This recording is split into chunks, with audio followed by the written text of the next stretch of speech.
சின்ன வயசுலலாம் வெளியில் விளையாட போகலாமா அப்படின்னு கேட்போம் இல்லையா? அதோட அடல்ட் வெர்ஷன் தான் ஷாப்பிங் போகலாமா, இல்லை வாக்கிங் போகலாமா அப்படிங்கிற மாதிரி இப்போல்லாம் ஆயிடுச்சு. சாட்டர்டே ஈவினிங் காஃபி குடித்து முடிச்சதுக்கப்புறம் நான், தம்பி ஒய்ஃபு, பொண்ணு எல்லோரும் வெளில போகலாமா வெளில போகலாமான்னு ஆளாளுக்கு மூஞ்ச பார்த்து பேசிகிட்டு இருந்தோம். அதுக்கப்புறம் லேட் ஈவினிங்காக கிளம்பி தான் சரி ஜீகோட் போகலான்னு சொல்லிட்டு வந்திருந்தோம். ஷாப்பிங் முடிச்சுட்டு வெளியில் வர்றப்போ அங்கே ரோட் சைடில் ஒரு இயரிங் ஷாப்பாக இருக்கும். அந்த ஷாப் போயிட்டு அது பக்கத்துலேயே பார்த்தீங்கன்னா இந்த ப்ளம்மேரியா அப்படின்னு சொல்லிட்டு ஒரு ஃப்ளவர் இருக்கும். இது சின்ன வயசுலலாம் இதை வச்சு மோதிரம்லாம் பண்ணி விளையாடுவோம். அதே பண்ணி என் தம்பி என் பொண்ணுக்கு காமிச்சிட்டு இருந்தான், இந்த மாதிரிலாம் பண்ணணும் அப்படின்னு சொல்லிட்டு.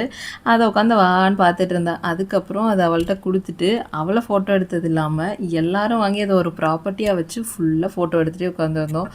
ஆனால் அந்த பூ டெலிவர் பண்ண எமோஷன்ஸ்லாம் கேட்குறீங்களா?